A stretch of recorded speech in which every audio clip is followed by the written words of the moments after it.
Hello.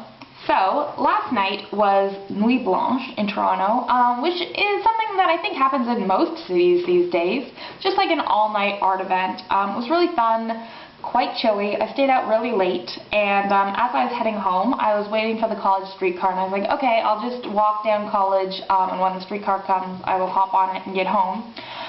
But I was walking and walking and walking, and the streetcar never came. I ended up walking 8 kilometers in these bad boys, because I'm fancy. And yeah, I'd already been walking for like 4 or 5 hours that night, and the walk home, like, I thought that it would never end. I thought that I would never get there, and there was a part of me that still thinks I might still be walking.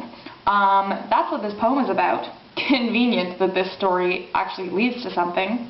It's called The Part of You, and it goes like this. Your shoes are on the floor, and your pants are on the floor, and your shirt is on the floor, a dead coyote beside your bed, and yet your white breath still hangs in the darkness. A sidewalk stone, and a sidewalk stone, and a sidewalk stone, the streetcar that never came, the part of you that will always be walking home. The end. Short little poem.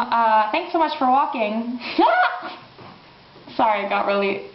Thanks so much for watching, and keep on walking wherever you go.